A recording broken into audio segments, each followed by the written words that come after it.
Well, Western Harbour offers this great opportunity to connect parts of the city, from Southville to Hot Wells, but also the greater city over to Ashton Court and the green space that's offered there. So it's about how we prioritise people moving around the Western Harbour. It's very dominated by the car at the moment, and that's going to have to change, especially as we're looking at sustainable issues moving forward. But also it's just important for us to get people moving across the city in a better way, so that people can engage with the city better from all parts of the city. It's a very special area with amazing history and amazing views of the docks and the suspension bridge. We've got to keep that connection going. But it's also got to be a place that people can come and enjoy, so bring them down. Make a place that people feel happy in. We've got to keep the roads, but try not to let them dominate. We've got the Riverside Garden Centre, we've got all the other bars and cafes, the Pump House, the Nova Scotia. We've got to keep hold of all of that kind of outdoor engagement and enjoyment. I would hope that there's a more affordable housing in the area, just because I'm a young person struggling to get onto the market, and I'm a mature student as well, so it's even more of a daunting thing for me. And I also hope that more of a sustainability and sort of zero carbon approach is taken. My key concern is flooding. I've been here for 30 years. In the first 20 years, the Cumberland Basin flooded once.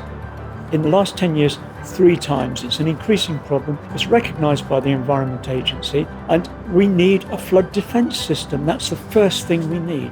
That's the key thing we need in this area. So my hope is to have facilities in the Hot Wells area, so that would be really good. A community centre so people can connect.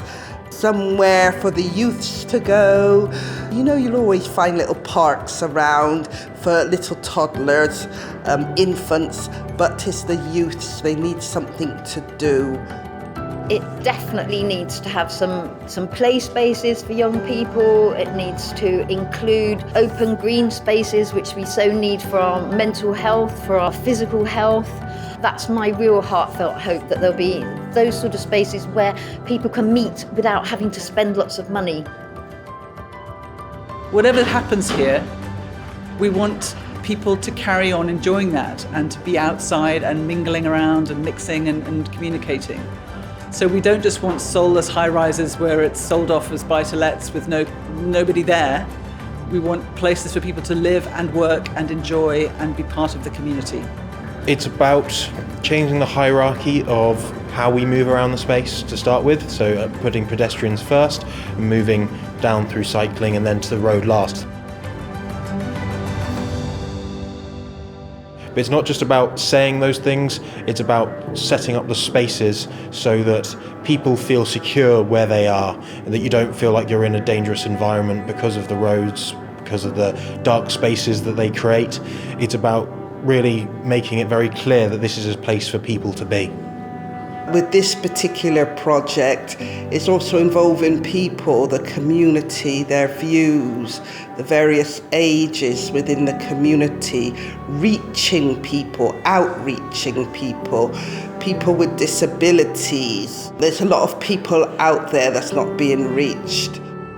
Hope for the project is that essentially the people here are listened to, and that right at the end of it, what we've achieved today and over the past couple of years is channeled into the final result to create public and civic spaces that people feel ownership of. Most importantly, ownership of these spaces, and that they don't feel privatised. I think it's going to be key.